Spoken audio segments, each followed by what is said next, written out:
Adam Harbinson, you were the first question I had. Would you like to ask your question yourself, or do you want me to ask it here? You ask it. Okay. So, Adam's question was about and I still am pronouncing this wrong, the Jawas from Tatooine. Yeah. His question was, what do they actually look like under their hoods?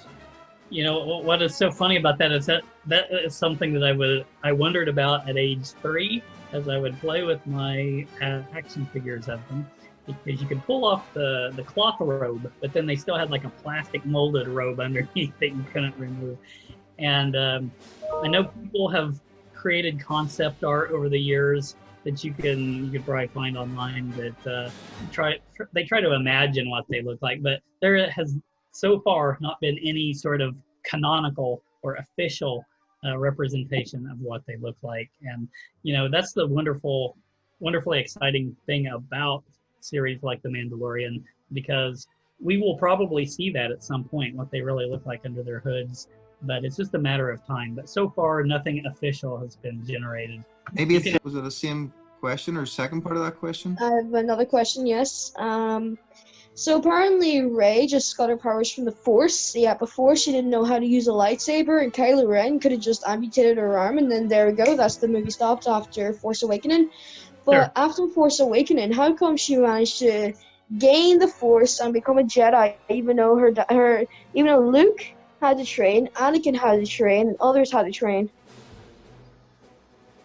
Yeah, the concept with her character, and I wish that they would have stuck with the original plan, which was that she was going to be a reincarnation of Anakin, that she was, going to be like a pure manifestation of the Force into a physical form, so that because if you have seen The Phantom Menace and you listen to what people say about him, even though he's a little boy, everyone's amazed that he's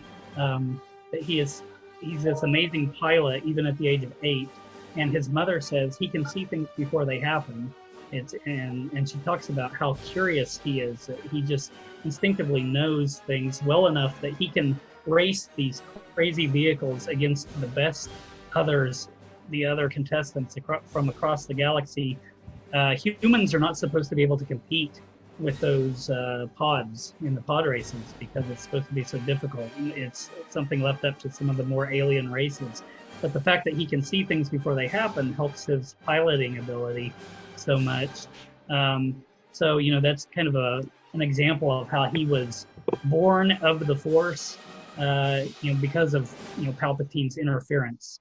And so the original concept that Rey was going to be a reincarnation of Anakin kind of got cast aside by Disney, and it kind of became a little muddled. There's still some truth to it a little bit. My question is, what happened to all the clones after Order 66 and the Rise of the Empire? Like, what happened to most of them? Yeah, that's a really great question. They, because they were grown as batches, basically from a lab, test tube babies, their lifespans were extremely short. They, and I believe it's Captain Rex in one of the Clone Wars episodes. He mentions that he's already 10 years old, but he looks like a 40-year-old man. Their rate of accelerated growth, sadly, means that their life expectancy is not very long.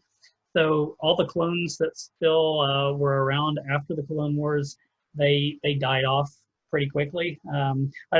Initially, they just transitioned over into being stormtroopers, but then obviously they died out very soon after the war, and then it was time for, as the Empire continued to grow and grow and grow, and there weren't any more clones, that's when they began to conscript ordinary citizens, and in some cases forcing citizens to enlist.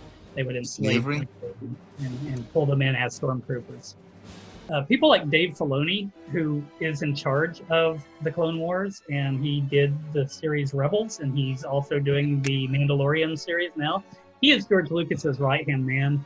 George Lucas trained him to be the person he would hand the torch to and be in charge of Star Wars for, you know, the next several decades.